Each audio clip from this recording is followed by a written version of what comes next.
Hello, fellow netizens, and welcome to Scandalous Games, the show where we take a closer look at video game-related controversies. I'm Kevin Impellizeri, and I do the research and share a story of a video game-related controversy to my friends. But this month, though, I'm going to do something a little bit different, because I am going to share you a little brief bit of history, but not about a video game controversy per se, but more about this show. So, let me take you back a couple years to May the 27th, 2021. On May the 27th, 2021, we published the very first episode of this show, which we covered on the Turok naming contest. Now, for context, that was not the first episode we ever recorded, which was our episode on the Health Hero series, which we released as part of our first anniversary celebration. But if your math is correct, you might notice that May 27th, 2021 was a little more than 5 years ago. I can't believe it. It's amazing. It has been 5 years. I can't imagine where the time has gone, but I'm so happy that we're still doing this show. At this point, we have, as of this release right now, we've put out 84 mainstream episodes covering a wide variety of topics in video game history and beyond. We've also recorded 6 syncable audio commentary tracks on a bunch of fun video game related movies, everything from the 1994 Street Fighter movie, the 1993 Super Mario Brothers movie. We did Uwe Boll's The House of the Dead. We also even did one interview, which is really, really cool. All of this is kind of off the cuff right now, and it's just amazing to think back on how far this show has come and just the amazing ways it's helped to shape me as a person, as a researcher. I've been able to connect with my friends in new ways. I've been able to learn about a whole wide variety of new things, and it's just so cool to be able to do this. So to commemorate the 5th anniversary of this show, I wanted to do something again a little bit different today to celebrate that. I had a lot of fun last year for our April Fool's Day episode where we did Jack Thompson's 2005 modest video game proposal. And if you recall again, Jack Thompson, prominent figure on this show. We've gone to the well of Jack a number of different times here. The flamboyant Florida attorney, mortal crusader, opponent of violent video games who eventually got disbarred for a variety of different things. And I thought we would go back to our roots and go to another dramatic reading, another installment of Scandalous Games Theater, and we're going to go back again to the well of Jack Thompson, this time to devote our dramatic reading to the June the 4th, 2008 closing statement that Jack Thompson wanted to make at his disbarment hearing. So again, a little bit of context here, as we covered in our episodes last month about Jack Thompson versus Rockstar Games with guest Jay Brandstetter from I'm From the Internet. We learned how eventually Thompson's clashes, particularly with other members of the legal system, where he would send harassing phone calls and messages and faxes and accuse them of a variety of different types of,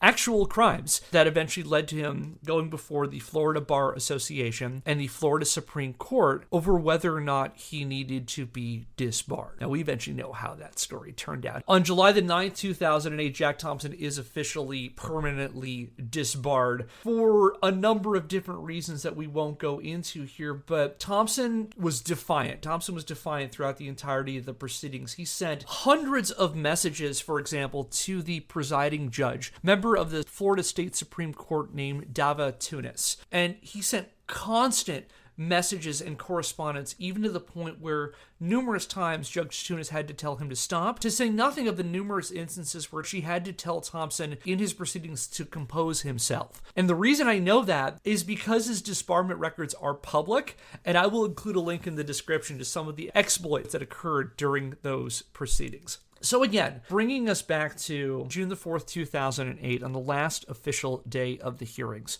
Thompson comes before Judge Tunis, and he has prepared an roughly 8-page written objection to his disbarment, in which he lists a whole number of different grievances he wanted to map out, in part that he remained convinced that he was going to be vindicated, that his personal enemies, including Judge Tunis herself, were going to be brought down, he was going to be restored, he was going to be able to continue to do the work that he had been doing up to that point.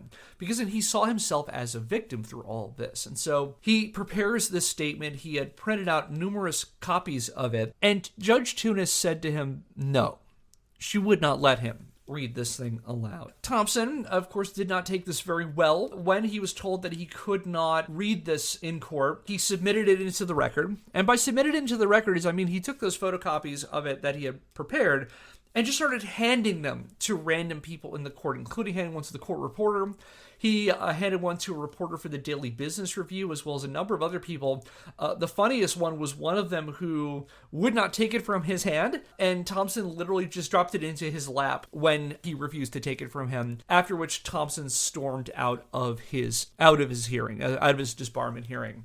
Now, fortunately for us, one of those people who got a copy of it was Stephanie Sterling, who was reporting for Destructoid at the time, and put it out in an article on June the 4th, 2008, that was titled, quote, "Jack Thompson walks out of hearing, court recommends disbarment," end quote. So we have the full transcript of this, and so I thought it would be a lot of fun to read it. I'm going to do a dramatic reading of Jack Thompson's statement that he was going to make at the last day of his disbarment. It's going to be slightly abridged, just because there are some things that I think are not particularly interesting or relevant or fun to hear. But for the most part, this is unedited. I will include the full, a link to the full transcript if you want to read it on your own as well in the description. I will also, on top of that, occasionally cut in with this sound, in which I will jump in to try to offer some context to what Jack is on about, basically. So I will jump in and try to offer some context to get you a more full picture of what's going on, what Jack is talking about, and maybe a little bit of history behind that too. So I hope this will be a lot of fun, and we'll check in at the end. We'll do a little bit of housekeeping, and I want to cover some extra stuff about the show at the end. So without further ado, here is our dramatic reading of Jack Thompson's last legal statement as a representative of the law. Here we go. This document is hereby submitted to the referee at the commencement of this non-hearing sanctions hearing and read into the record as well. And thus, I depart from the traditional identification of myself, a party herein, in the third person, and instead speak in my own voice in the first person directly to the referee. I object strenuously, as I have in the past on the record, to the very notion that this proceeding can even occur, on various grounds, any single one of which is fatal to its legitimacy, including but not limited to the following grounds. You, the referee, are not even a judge. The law in Florida, and that is clear, and is found in Florida's Loyalty Oath Statute 876.05 ex sequitur, held constitutional and binding by the United States Supreme Court in Connell v. Higginbotham. We know now, from a recently concluded state attorney's investigation and report, that your first state loyalty oath was forged. We also know that your next two oaths, which you signed, did not conform to that statute, and the language deviated from what is required, and they were not even notarized. A number of formal opinions by Florida's Attorney General state that such flaws are fatal regardless of intent. The statute itself states that if any state official, including a judge, fails to comply strictly with the Loyalty Oath Statute, then that judge is without legal authority to serve and must immediately be removed from office.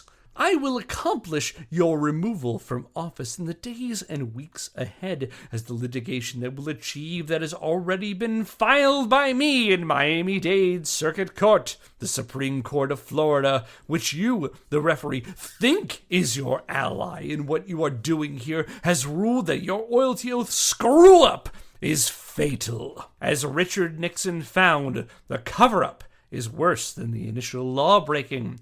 When I found out about your forged loyalty oath, and then about your two subsequent inadequate loyalty oaths, I moved for your recusal. You then immediately commenced a cover-up, refusing by a false formal order to acknowledge the loyalty oath problem, pretending it did not exist. Proving the cover-up, you even more foolishly executed on February the 4th, 2008, finally a loyalty oath, which I attach here too, that complies with the state statute, but you did so too late to keep you in office, as the oath must be timely executed, and yours is years too late. The law is clear. Your post facto oath is invalid. This panicked oath is an irrefutable admission that you never had a valid oath in the first place. How could you do something so dumb? Easy. Desperate people do desperate things. You will be removed from office, and all of what you have done in this bar matter will be voided as a result.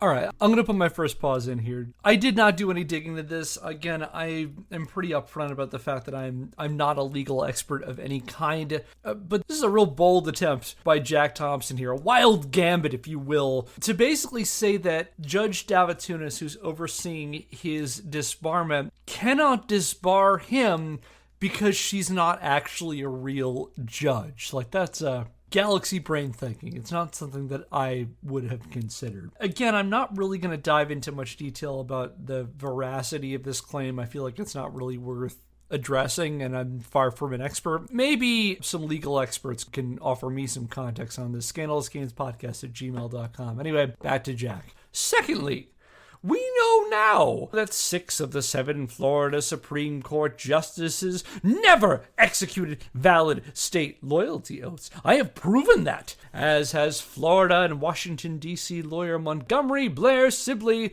whose own bar referee Judge Prescott had his oath forged by the same person, Saeed A. Shah, who forged yours.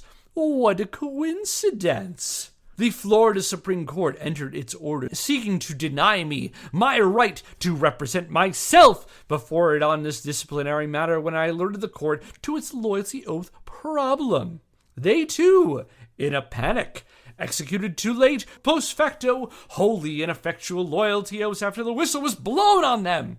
This just proves that sitting on the highest court in the state neither makes you clever. The consequence of all this post facto oath-taking is that all that the Florida Supreme Court has done in this case is invalid and will be voided. And if you think I will not accomplish that end, then A, you do not understand the lawsuit already filed, and B, you don't know jack. Thirdly, we are here today because you issued a written document you called recommendations, by which you announced to the world with this document you leaked to the press that I am guilty on 27 of 31 counts brought by the bar. In issuing and leaking this document called recommendations, you have clearly voided Florida Bar Rule 3-7.6, which states in pertinent part, the referee's report shall include A finding of fact as to each item of misconduct of which the respondent is charged, which findings of fact shall enjoy the same presumption of correctness as the judgment of the trier of fact in a civil proceeding.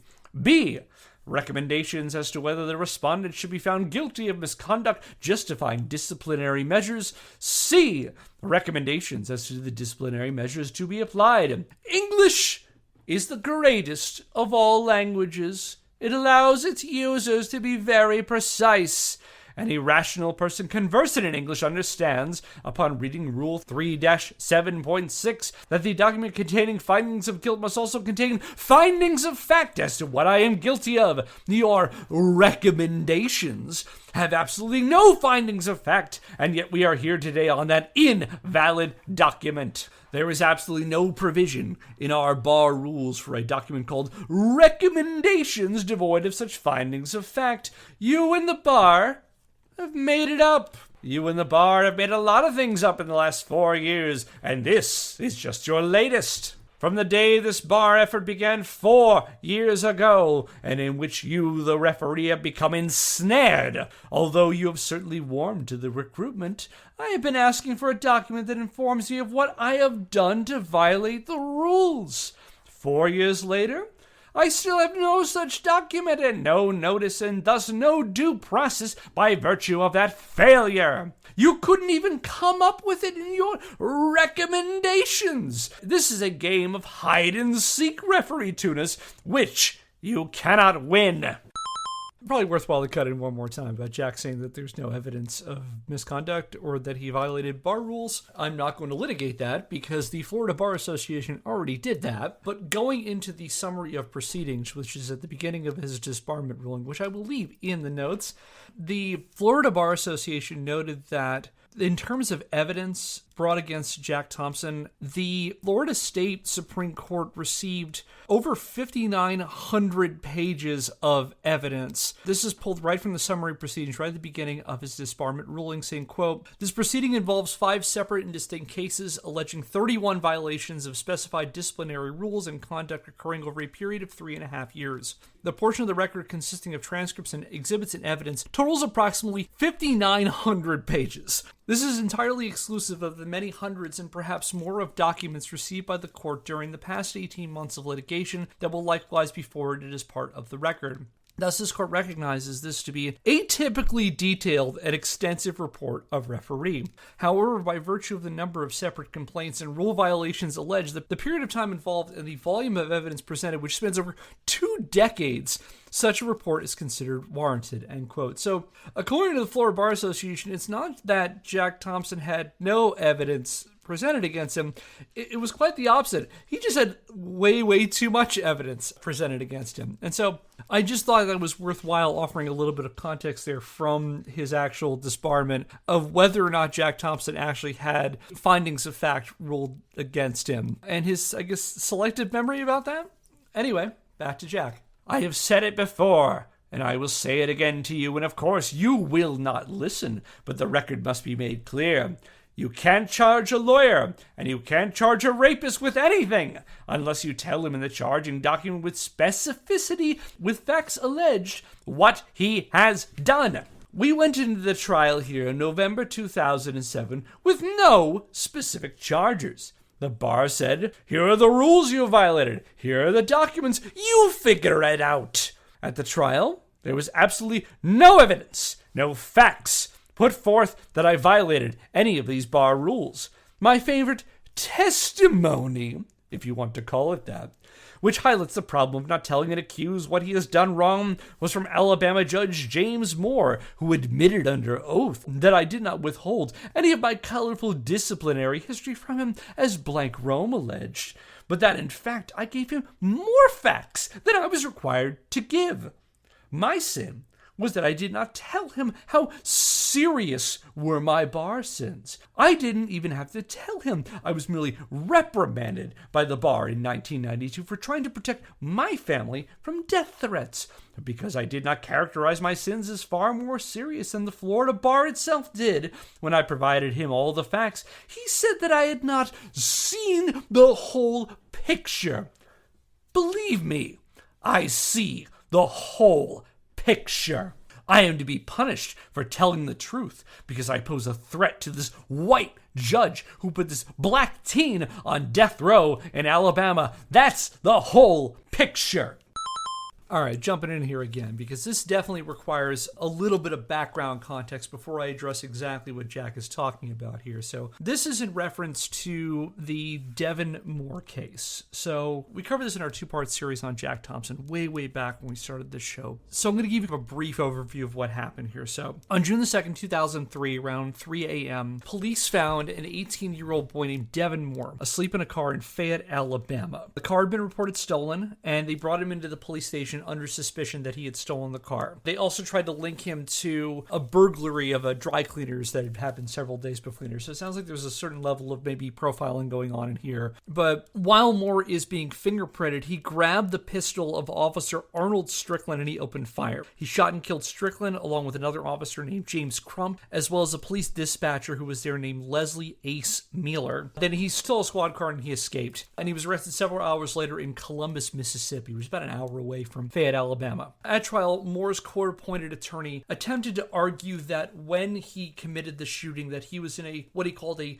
dissociative state, brought upon by 2 key factors. One was PTSD, brought upon by years of abuse, particularly at the hands of his father, and the other was playing too much Grand Theft Auto 3 and Grand Theft Auto Vice City, in which the lawyer tried to argue that he dissociated and pretended like he was in a video game. Now, the court immediately threw this thing out, but this is something that, this is right up Jack Thompson's alley, and so he latches onto this. He eventually ingratiates himself with Arnold Strickland's family, and in March of 2005, after Moore is convicted, Thompson announced that he's filing a wrongful death lawsuit on the behalf of the families of the victims. He ended up suing Devin Moore, he sued Sony, he sued Take-Two Interactive, he sued GameStop, he sued Walmart. And this eventually led to him appearing in a segment on 60 Minutes on March the 4th, 2005. We'll get to that in a moment. So Thompson is going to be representing in this case. And the thing is that Jack Thompson is a lawyer in Florida. So Jack Thompson is certified to practice law in the state of Florida. If he wants to practice law in another state like Alabama, he needs to file for a temporary license to practice law in that state, what is known as a pro hoc vice.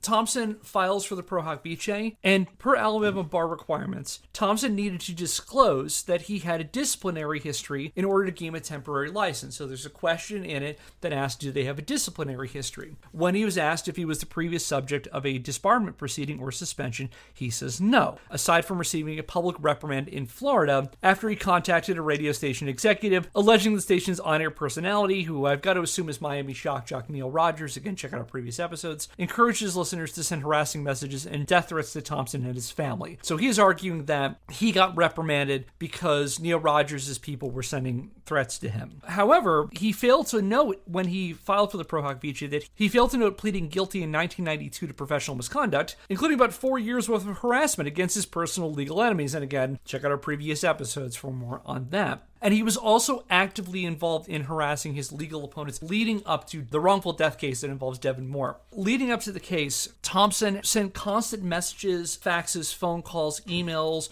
press releases directed at Blank Rome. Blank Rome were the attorneys representing Rockstar and Take-Two in this case. And in fact, the law firm Blank Rome submitted about 800 pages worth of material written by or about Jack, spanning 2 decades, to the Alabama Bar Association, arguing why Thompson should not be allowed to practice law in this case. On top of that, the court ruled that Thompson, when he appears on that 60 Minutes episode, which will be mentioned a little bit later in this recording, that he was presenting himself as the attorney representing the Strickland family and the rest of the victims. But at the time, he was not legally allowed to do that because his pro hoc vice had not been approved yet. So he was basically misrepresenting himself as an attorney in this case when he could not be. And all of this led Judge James Moore, no relation to Devin, who was the presiding judge in the wrongful death case, to revoke Thompson's temporary license to practice law in Alabama on November the 17th, 2005. And by extension, it resulted in Jack relentlessly barraging Judge Moore's offices with phone calls, emails, and faxes accusing him of all sorts of misconduct for about 3 years. And guess how I know that? Because it's all in the disbarment, because one of the charges specifically filed against Jack Thompson that led to his permanent disbarment was the fact that he was constantly harassing Judge Moore. And so that's just a lengthy way of offering a little bit more context for what Jack is talking about here.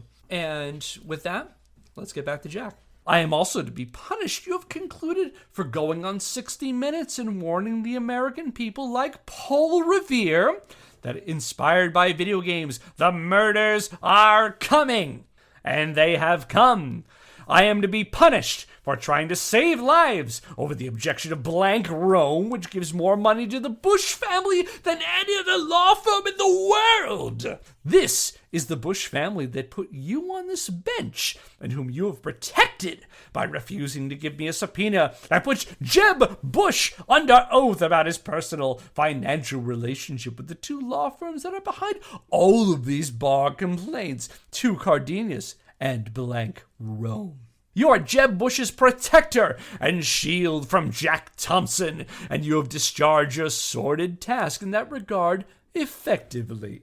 Fourthly, most of what I am charged with I did not do on behalf of any client, but in pursuit of efforts to secure enforcement of laws for the common good.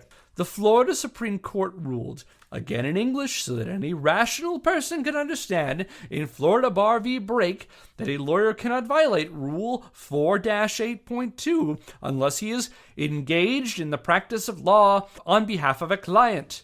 I had no client, Referee Tunis, in almost all of this, and thus you have had no jurisdiction over any of that. You have ignored this clear Florida Supreme Court ruling, and you will be undone by this cavalier disregard for the law in this regard as well. Fifthly, You have received numerous motions to recuse, all of which have been facially and legally sufficient. The law in Florida and state court is clear as to recusal. Once you receive a motion to recuse, which on its face conforms to the requirements of Florida Statute 38.10 and Rule 2.330, Florida Rules of Judicial Administration, you must withdraw from the case. You are not allowed to assess the validity of the facts in the motion. The filing of a motion that conforms to the statute mandates recusal, period. There is no wiggle room on this. You have wiggled repeatedly like a night crawler on a hook. You've thumbed your nose at this Florida recusal law as well, and this alone will undo you, and which renders whatever you do today and after null and void. Sixthly, we come to an issue about which the Florida Bar's Board of Governors and I are in total agreement.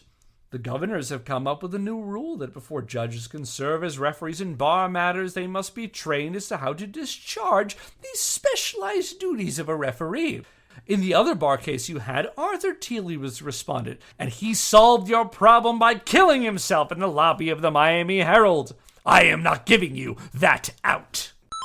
All right, I gotta pause here again because there is a lot to unpack here. So what's Jack talking about here? Jack Thompson here is referring to the salacious case and subsequent death of Arthur Thiele. Pretty sure I mispronounced his name in the first time, but Arthur Thiele, who was a former Miami City commissioner who in July of 2005 received a federal indictment for a number of charges including conspiracy, mail fraud, wire fraud, and money laundering. And at the time, it was the subject of numerous reports on his, let's say, evening activities in the Miami press, and all of this came to a dramatic head on July the 27th, 2005, when Thiele walked into the lobby of the newspaper The Miami Herald and fatally shot himself. So Jack, trying to make a really problematic connection between what happened to Arthur Thiele and what is happening to him. And we'll see that level of victimization go on as this continues. But I'll leave some resources if you want to learn more about the salacious case of Arthur Thiele, including a lengthy expose that was published on July the 28th, 2005 in the Miami New Times called Tales of Thiele, Sleaze Stories. But anyway, back to Jack. The bar governors have decided no training. You can't be a referee. Leaving aside your bias against me, which you have never missed an opportunity to express, proof of your incompetence and total lack of training as a referee has been legion. You did whatever the bar told you to, even to the point of refusing to give me hearings, refusing to issue subpoenas, and refusing to afford me any semblance of due process, smiling and saying, "Have a nice day," after you just informed me that I can't get a continuance for my wife's cancer surgery and chemotherapy is not due process, Referee Tunis. It is incompetence wedded to arrogance, poorly masked by a happy face. Going into this complex disciplinary matter with no training on what a referee should do and how you should act undoes all of what you have done and will yet do to me, as the new bar rule, let's call it the Tunis rule, will alone be a basis for reversal. Hey, back in the editor's chair just for another little brief interlude, because I just want to prepare you for a section of Jack's disbarment statement that I like to call Jack Thompson compares his current plight to those of oppressed minorities, in which he does such things as invoking the Holocaust and Nazi Germany and lynchings. So just so you're aware of what you're getting yourself into for the next few moments. I will include timestamps if you want to skip past that, but just wanted to make you aware of that. And back to Jack. There's more that I could say, and frankly want to say at the Star Chamber Kangaroo Court hearing, but the record has probably been sufficiently made to date to make it easy enough to undo this mess. But I note here, as I conclude my objection to these proceedings, you've been so cruel and at the same time so foolish as to call my pleadings herein propaganda. That word means something, given how propaganda was used in the last century by the Third Reich in Nazi Germany to justify the placement of people of faith in relocation centers where they were starved and gassed as the final solution to the problem they pose. A human spirit that could do that is more than capable of doing to me what you have done. Clarence Thomas, at his Senate confirmation hearings, spoke of those proceedings as a high-tech lynching for uppity blacks who in any way deign to think for themselves, to do for themselves, to have different ideas. And it is a message that unless you kowtow to an old order, this is what will happen to you. You will be lynched, destroyed, caricatured by a committee of the U.S. Senate rather than hung from a tree. The U.S. Senate, referee Tunis, has nothing on you and your high-tech lynching of the uppity Christian who stands before you. U.S. Supreme Court Justice William O. Douglas warned in Lathrop v. Donahue that integrated state bars like Florida's, if they were left unchecked as to their ideologies, would turn into, in his phrase, goose-stepping brigades for non-conforming lawyers who did not fit the majority's mold. There's a reason my email address is amendment1@comcast.net. It is because of the fascists who run the Florida bar identified as such by a U.S. Supreme Court Justice. You also smeared me with the epithet that I am involved in some petty culture war in which I have tried, you allege, to recruit you. Some of us, referee Tunis, simply know and dare act upon the fact that children should be protected from corporate predation. Whether it be the violent pornography in Grand Theft Auto 4 sold to my 15-year-old son in a sting he did at Best Buy in Dadeland, in which women proclaim, "I'll suck your cock real nice, then do so," only to be killed by the hero in the game. Okay, another good opportunity to cut in here. So what Thompson is referring to here is that he has a long documented history of enacting these personal sting operations where he will send an underage person into a store to buy some mature piece of media that is not age appropriate for them, and then turning around and filing complaints and reporting the people who sold it to the police. So for example, way back in December 1988, Thompson claimed he ordered a mixtape for Miami Shock Jock and at that point current target of Jack's ire, Neil Rogers, under the guise of an 8-year-old girl, right into the office of Dade County Attorney Janet Reno. On December 29, 1988, quote, "I concocted my own private sting in which I sent him a check for $20 along with a crayon letter from a fictitious Amy, 8 years old. And Rogers apparently mailed Amy the tape, and Thompson attempted to use this as evidence that he broke the law.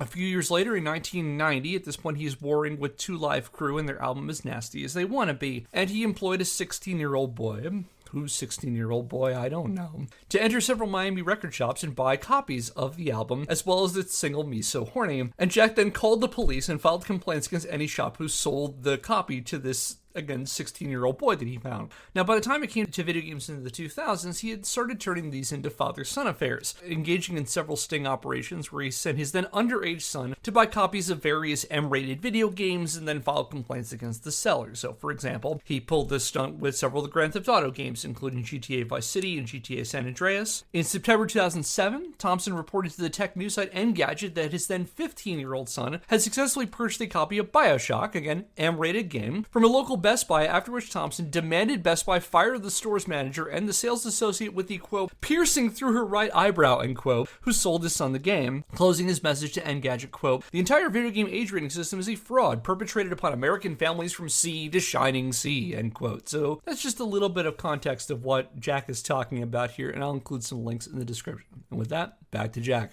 We actually do something about the sale of simulators to underage teens on how to kill policemen in ways you would not even imagine, which is precisely what Devin Moore did in a police station in Fayette, Alabama. We come against radio broadcast descriptions in our hometown on WQAM AM by Howard Stern, as kids are going to school at 8 a.m. by female amputees on how to lubricate their stumps and place them into the anuses of men oh, God. And place them into the anuses of men to achieve orgasm. Jesus Christ.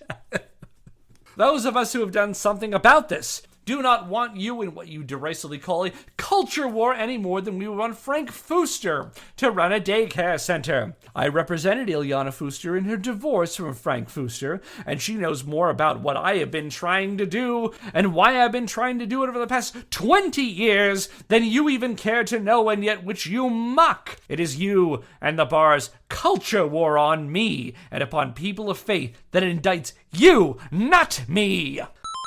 Alright, so I think that warrants the question, who is Frank Fooster and what is Jack talking about here? So a little bit of context for this one, and a brief content warning for accusations of child sexual abuse. So who's Frank Fooster? During the 1980s, Frank Fooster and his wife Ileana ran a daycare center out of their home in the Miami suburb of Country Walk. And in 1984, a 3-year-old in their care made a comment to their parents that led them to believe that their child might have been assaulted, which resulted in the Foosters being arrested and charged with child sexual abuse in August 1984.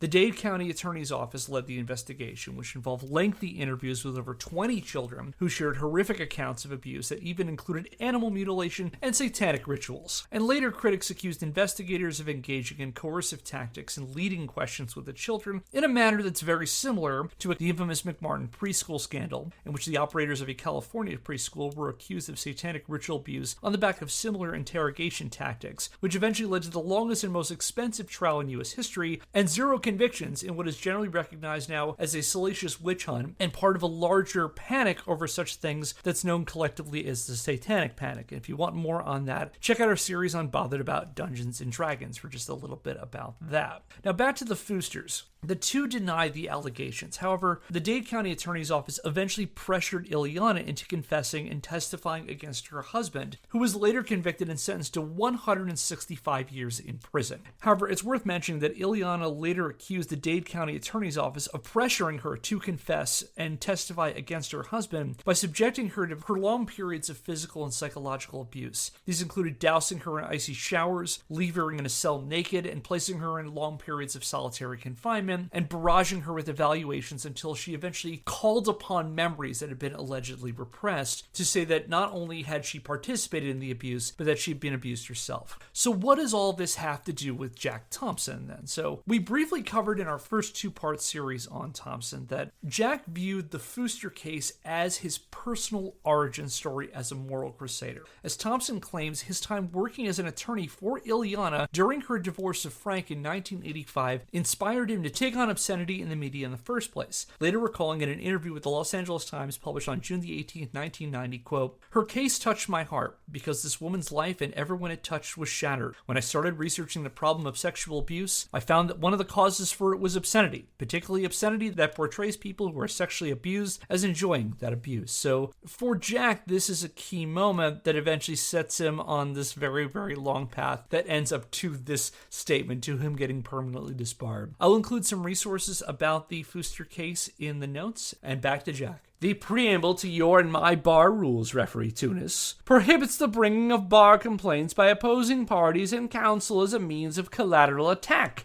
Such slap bar complaints are illegal and they are void. When I provided you a letter from the bar's own prosecutor in Fort Lauderdale saying just that, you refuse to have a hearing on any matter that threatens to derail this locomotive in whose engine you oh so primly sit as it careens toward the bridge that is already washed out. Just this past week you entered an order asserting that the bar has never demanded a mental health assessment of me. I have letters from the bar that prove you are a liar. It was in response to those repeated demands that I went to one of the bar's own favored forensic psychologists, Orrin Wunderman, executive director of the Family Resource Center of South Florida, who spent hours examining me, administering tests, and he found me A, wonderfully sane, and B, a person whose Christian faith has enhanced his activities as a lawyer. The bar has a real problem in that Dr. Wunderman simply echoes what the bar itself had to formally admit in 1991 when its insurer paid me damages for forcing me to undergo forced psych evaluations on the order of the oathless Florida Supreme Court.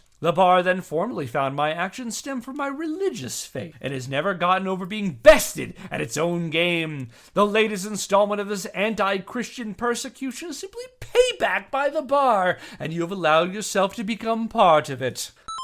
All right, let's take a break and take a look at Jack Thompson's psychiatric evaluations. So what Thompson is referring to, this meeting with this Dr. Orrin Wunderman, the executive director of the Family Resource Center of South Florida, and his examination of Thompson is because on July the 2nd, 2007, Thompson sent a letter to the gaming news blog Game Politics announcing that the Florida Supreme Court had ordered him to undergo a psychological evaluation as part of an attempt to mediate his disciplinary proceedings with the Florida bar. I imagine they wanted to see if he was effectively mentally competent to face his disciplinary hearing. According to Thompson, quote, mediation failed today because there was no mediation whatsoever. Florida bar official Miss Tuma not only did not move off her suspension demand one iota, not one smidgen, but she instead upped her demand by requiring that Thompson undergo a battery of psychological tests as part of the fabulous deal the bar offered him. Miss Tuma's last demand going into the mediation was a 91-day suspension, and she opened and ended with that in a shrink's couch. This is bad faith. This mediation was a charade. Finally, Thompson requests a status conference hearing as soon as possible so we can shut this star chamber down. Thompson is not the one who needs a psych evaluation. So he kind of rails at Game Politics a little bit for this happening. And what ended up happening is that the Bar Association appointed a psychologist, who I presume is the Dr. Orrin Wunderman that Thompson mentions here, who revealed their findings on the beleaguered attorney in August 2007. According to a report from the site Cheat Code Central, which I'll include a link in the description, Dr. Wunderman filed a 6-page report declaring Thompson mentally fit to stand before the bar, noting that Thompson's crusade was driven not by mental illness, but by his religious faith. Writing in part, quote, the overall impression is that of a socially committed and religiously devout man of superior intellectual functioning who does not suffer from any major mental illness or impairment. He is deeply committed to personal betterment and social progress, which he feels involves the regulation of exposure of minors to pornography, obscenity, and violence. Mr. Thompson appears to be a thoughtful, pro-social, and erudite man whose life is anchored, fortified, and enriched by his evangelical Christianity. I find no evidence that his faith distorts, clouds, or impairs his personal or professional judgment. So what I interpret from that is basically that this Dr. Wunderman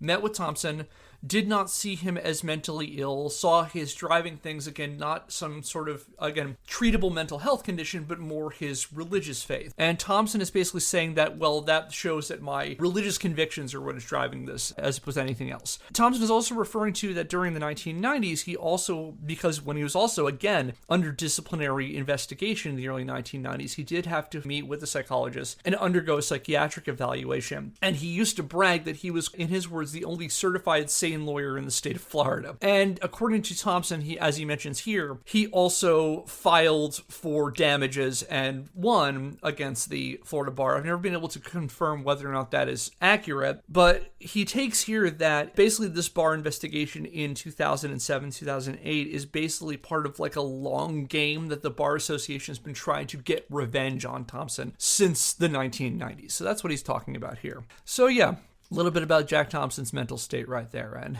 back to Jack. You have chosen to ignore Dr. Wunderman's findings and the bar's own previous findings as to why Jack Thompson does what he does because you must. To do otherwise would have given me a hearing to which I am entitled under Florida Statute 761, called the Florida Religious Freedom Restoration Act, held constitutional by the United States Supreme Court, which provides me a total defense of these bar proceedings, and which also, when they are over, gives me a cause of action against you personally and against the state of Florida. This act provides that if my actions stem from a religious impulse, then the bar cannot discipline me for acting upon my religious impulse. Good luck to a bar whose own formal findings establish why I do what I do. When I wrote a letter to Al Cardenas, calling him to be ashamed of what he and his law firm had done to harm children by fronting for the Howard Stern show, I was acting upon the scriptural template of John the Baptist confronting Herod about marrying his brother's wife, and the example of Jesus confronting the Pharisees, who called them hypocrites, whited sepulchres, and vipers. Jesus was not a silent doormat, and neither am I.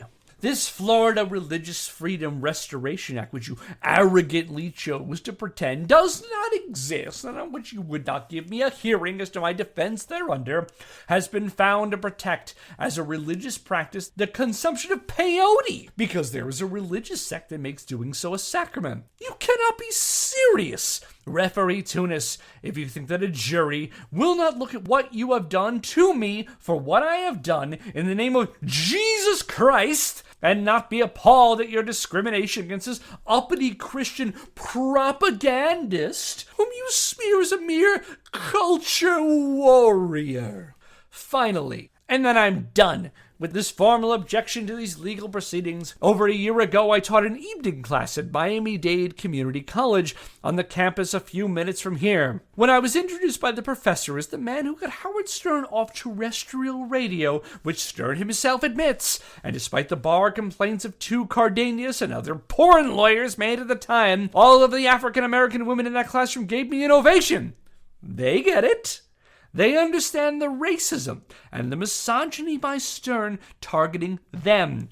You, a white woman of privilege living on Key Biscayne, obviously don't get it. Those black female students are the people who will be on my jury in the trial in which you and the bar will be a defendant.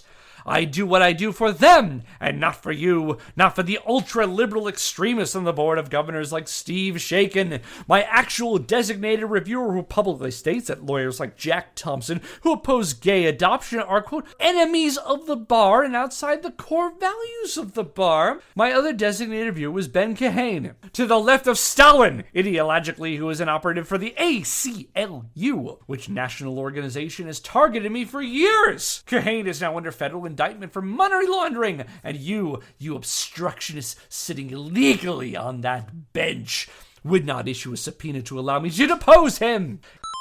Okay, gonna jump in here again. I'm not gonna attempt to litigate with his fights with Steve Shakin and Ben Kahane, but I am gonna talk about here because it's worth mentioning. He notes how the members of the bar don't like the fact that he's opposing gay adoption. I figure it was worth mentioning that Thompson, not a huge fan of gay people, had a pretty vocal feud, I know, very, very shocking, with a lawyer named Norm Kent. Norm Kent was an attorney based out of Fort Lauderdale, also happened to be gay. Kent and Thompson had sparred with each other in legal battles dating to the 1980s, again, when Thompson is railing against Miami shock jock Neil Rogers, Kent is his attorney. And for a long while, Jack Thompson attempted to get him disbarred. They wanted him to lose his law license. This is included at one point, and this is from a Miami New Times article written by Brantley Hargrove back in June 2008, wrote of Thompson's feud with Kent, quote, as part of his ongoing campaign against Kent, Thompson followed links to gay porn on Kent's website and purchased membership. Then he downloaded the images and sent copies to members of the Florida Supreme Court.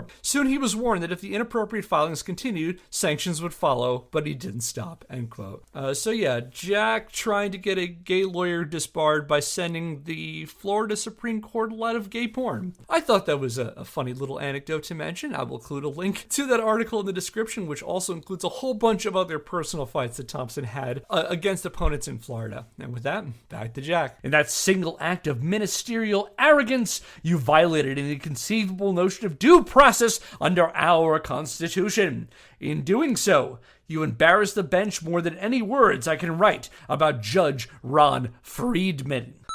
Gonna jump in again here. I'll keep this one brief. So, Ronald Friedman, just worth mentioning here. Judge Ronald M. Friedman was the judge of Florida's 11th Judicial Circuit Court, who was the presiding judge in a case that Jack filed against Rockstar to block the sale of their game Bully until he could get a chance to review it himself. And what ultimately happened is they settled with a compromise. Judge Friedman observed footage from the game on October the 12th, 2006, under the guidance of both Rockstar's lawyers and Jack Thompson to decide whether or not the game warranted restriction, that it presented some kind of clear and present danger, which would justify Jack Thompson trying to block its sale. He reviews it, and the next day on October the 13th, Friedman ruled that while he was not really a huge fan of its content, he didn't think that anything he saw in Bully rose to the level of restriction, and Jack did not really take very kindly to this. He thought that Rockstar and Take-Two's lawyers had lied to the judge, that Judge Friedman had sacrificed his integrity for this, and he engaged in a prolonged and not terribly mature harassment campaign against Judge Friedman, which ended up resulting in another Bar Association complaint. If you want more details on this, check out our previous episode on Jack Thompson versus Rockstar in Take-Two with guest Jay Brandstetter, because that one was a lot of fun. And with that, back to Jack. The Steve Shakins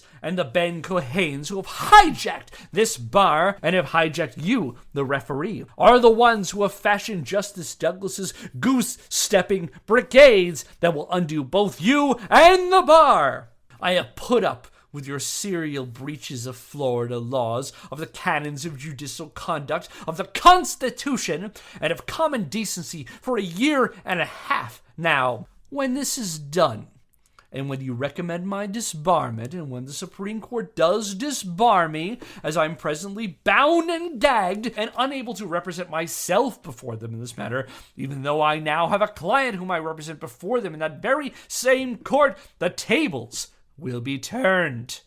It will then be my time at bat, and a jury of normal people in this county will undo all that you have done. Even now, this day, I thank God that I am who I am, in the situation in which I now find myself, rather than the one in which you brazenly put yourself. From the Gospel of John, chapter 15, verse 18 to 25, I end with the words of Jesus of Nazareth, which you, Referee Tunis, have proven true.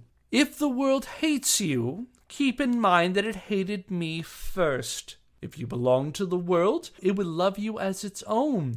As it is, you do not belong to the world, but I have chosen you out of the world. That is why the world hates you.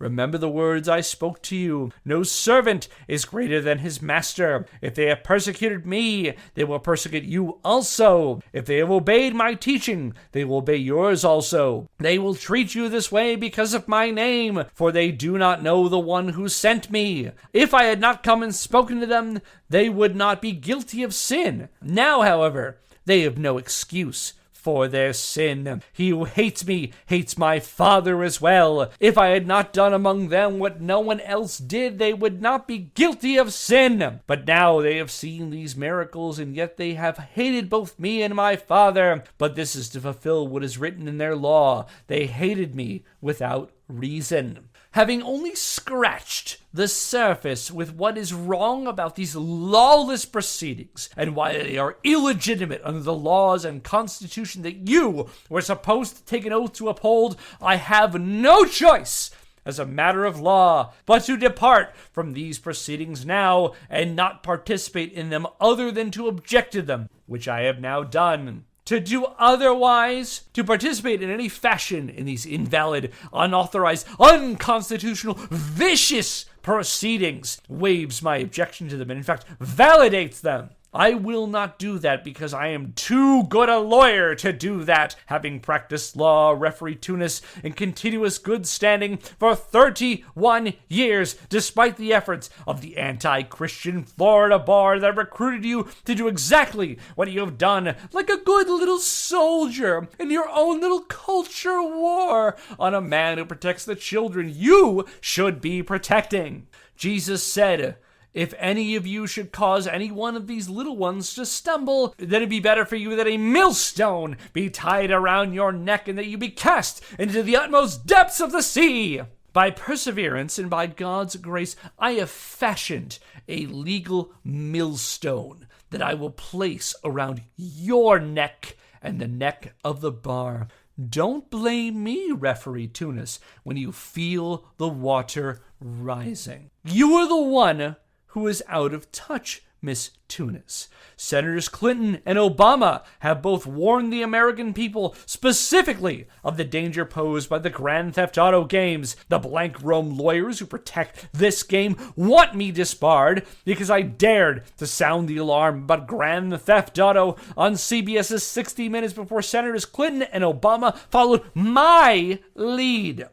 Now, in part because of my efforts, a recent poll shows that 65% of the American people want a federal law to prohibit the sale of games like GTA to kids. I am guilty of being right and ahead of the curve when it came to Howard Stern and as to Grand Theft Auto, because I took on this cop-killing, woman-bashing video game. The presidential race is now addressing the issue, and this particular video game. Try to get me disbarred. Go ahead, do your worst, Referee Tunis. I will continue to do my best.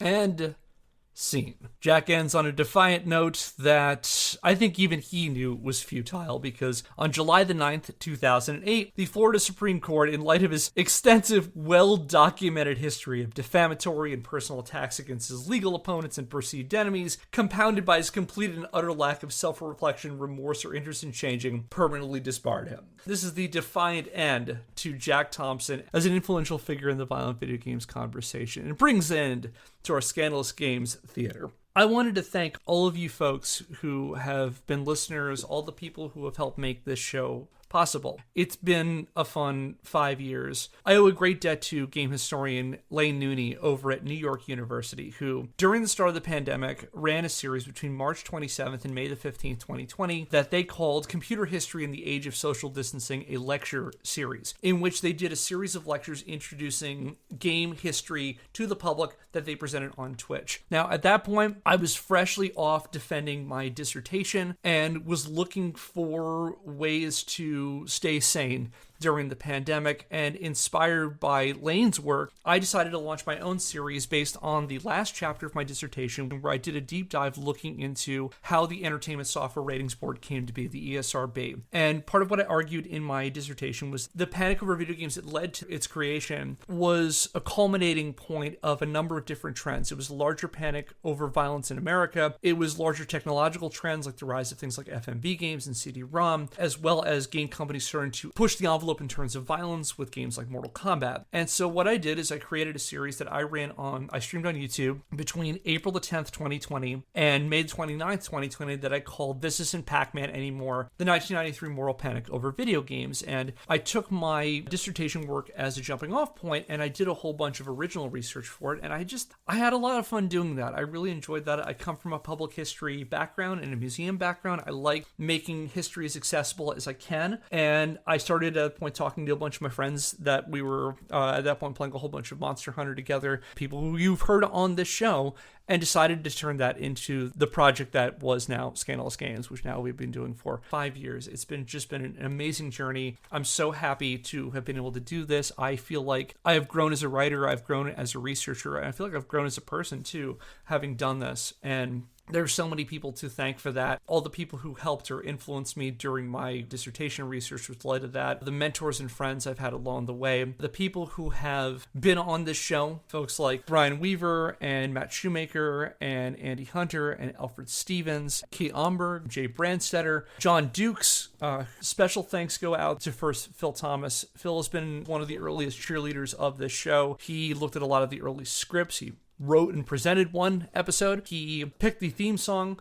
He even nominated us for 2 Pulitzer Prizes. So we are a 2-time Pulitzer Prize nominated show. Of course, special thanks also to my amazing, incredibly patient, fun, amazing person, my partner Kate, who has been with me through this whole thing. Special thanks to Diana, Phoebe, Celia, and Georgie, of course, as well. And most importantly, thanks to all of you, the people who've listened. We have had people listen to the show on 6 continents over the course of 5 years, over 10,000 downloads. It's been amazing. It's been very, very cool. Thank you all. If you like this, check out the work of other game historians. I mentioned Lane Nooney. Lane Nooney is fantastic. Kate Willert, Carly Kukurek, Bo Ruberg. The list goes on. I'll try to include a bunch of other names that I like to follow in the description. Thanks also to all of the incredible archivists, conservators, collectors, both fans and in the professional settings, who have collected and saved and digitized and in many cases made things freely accessible. Without all of their hard efforts and understanding the importance of video games as a medium and as a topic of history, this kind of work wouldn't be possible. So thanks to all of them. I'll give some shout outs to that in the description as well. And so what's going to happen next is we're going to pivot into Scandalous Games Summer. We have a couple of fun syncable audio commentary tracks coming down the pipeline, and after that we'll come back to regular shows. I've got a lot of fun topics lined up on a lot of really cool and interesting games. So thank you so much for taking this journey with me. I hope you'll continue to do that. And with that, that will do it for today's episode of Scandalous Games. If you like what we're doing and want to help the show, subscribe or follow us wherever you get your podcast and leave us a rating. If you want to learn more, check out our website, website, scandalousgamespodcast.wordpress.com, where I publish the show notes and the sources for every episode. Our theme music is Occam Sequel by Seek Knowledge via the Free Music Archive, used under a CC BY NCSA 3.0 US license. If you have a question, comment, or idea for a topic for a future episode, email us at scandalousgamespodcast@gmail.com. And until next time, I'm Kevin Impellizeri, and on behalf of everybody who's been involved with this show, thank you so much for listening. Hopefully we get another great 5 years out of this, and I will see you next Scandal. Remember to subscribe to Fat Roll Gaming on YouTube and listen to So We Were Talking About Beast Wars wherever you get your podcasts.